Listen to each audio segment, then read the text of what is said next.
నటి జత్వానీ కేసులో అరెస్టైన మాజీ ఇంటెలిజెన్స్ చీఫ్ పిఎస్ఆర్ ఆంజనేయులను కానూరు సిఐడి కార్యాలయానికి పోలీసులు తరలించారు. విజయవాడ సబ్ జైలు నుంచి కానూరు సిఐడి ఆఫీసుకు తరలించారు. 3 రోజుల విచారణ కోసం కానూరు సిఐడి ఆఫీసుకు తీసుకెళ్లినట్లుగా అధికారులు తెలిపారు. వైద్య పరీక్షల తర్వాత సాయంత్రం 5 గంటలకు పిఎస్ఆర్ ఆంజనేయులు విచారణ చేయనున్నారు పోలీసులు.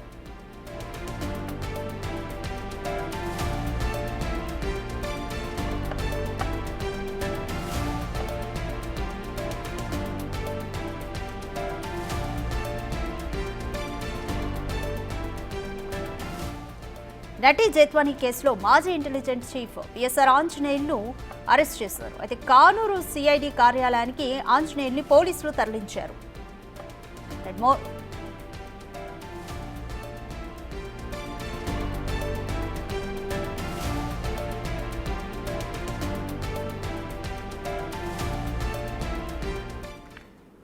మోర్ డీటెయిల్స్ మా ప్రతినిధి శివ అందిస్తారు. శివ, పిఎస్ఆర్ ఆంజనేయుల్ని సిఐడి ఆఫీస్ కానూరుకు తీసుకెళ్లారు.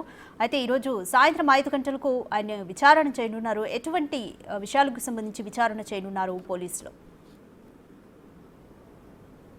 అదిగా మొత్తం మీద చూసుకుంటే మాజీ ఇంటెలిజెన్స్ చీఫ్ పిఎస్ఆర్ ఆంజనేయులు నటి జత్వానీ వేధింపులు, లైంగిక దాడులు, లైంగిక పాల్పడిన అంశాలకు సంబంధించి కూడా పిఎస్ఆర్ ఆంజనేయులు సస్పెన్షన్ చేయటం, ఆ తర్వాత 4 రోజుల క్రితం ఆయన్ని సిఐడి పోలీసులు హైదరాబాద్లో అరెస్ట్ చేసి విజయవాడ తీసుకొచ్చారు. వెంటనే రిమాండ్కి పంపించారు.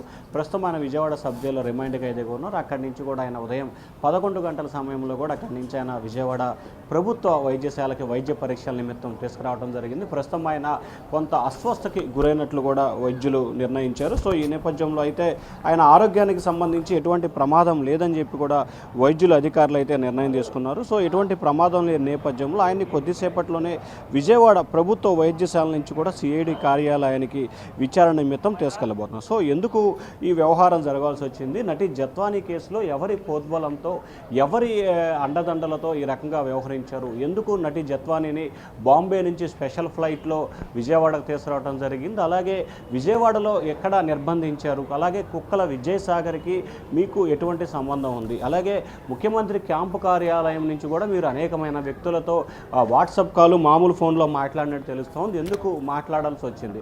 అసలు ఇంటెలిజెన్స్ చీఫ్గా ఉన్న మీకు నటి జత్వానీ వ్యవహారానికి సంబంధించి, అలాగే విజయవాడ ఎన్టీఆర్ జిల్లా విజయవాడ సిపి పరిధిలో ఉన్న కేసుకు సంబంధించి మీకేం సంబంధం, ఎందుకు మీరు ఇన్వాల్వ్ అయ్యారు అనే అంశానికి సంబంధించి కూడా ఆయన ప్రశ్నల పరంపర అయితే కొనసాగే అవకాశం కనిపిస్తూ ఉంది.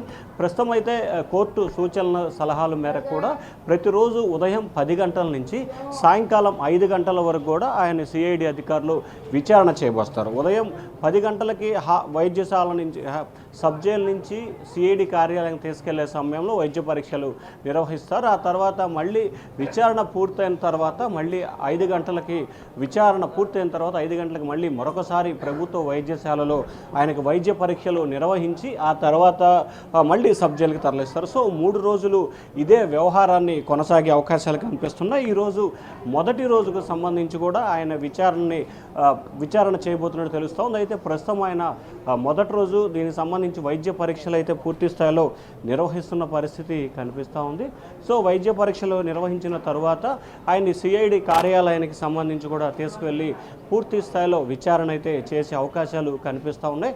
సో విచారణకు సంబంధించి ఏ అంశాలు, ప్రశ్నలు కొనసాగబోతూ ఉంది, సో ఏ ఇష్యూలకు సంబంధించి విచారణ చేయబోతున్నారు అనే దానికి సంబంధించి కూడా పూర్తి స్థాయిలో ఆయనకి సంబంధించిన వ్యవహారానికి సంబంధించి పూర్తి స్థాయిలో అధికారులు అయితే విచారణ చేపట్టే అవకాశం కనిపిస్తూ ఉంది. సో ఎందుకు విచారణ చేయబోతున్నారు, విచారణ అంశాలకు సంబంధించి ఏమేమి ఉండబోతున్నాయి, ఏమిటి అనే దానికి సంబంధించి కూడా అధికారులు అనేక అంశాలకు సంబంధించి పూర్తి స్థాయిలో విచారణ అయితే నిర్వహించబోతున్నారు. మొత్తం మీద చూసుకుంటే సిఐడి అధికారులు 3 రోజుల పాటు కూడా ఆయన్ని కస్టడీకి కోరిన నేపథ్యంలో ఈరోజు, రేపు, ఎల్లుండి 3 రోజుల పాటు విజయవాడ సిఐడి పోలీసులు కూడా విచారణ చేపట్టబోతున్నారు. ఇప్పటికే పిఎస్ఆర్ ఆంజనేయుల్ని ప్రశ్నించేందుకు దాదాపుగా 20 అంశాలకు సంబంధించిన ప్రశ్నావళిని కూడా సిఐడి అధికారులు అయితే సిద్ధం చేశారు. Radhika, thank you Shiva.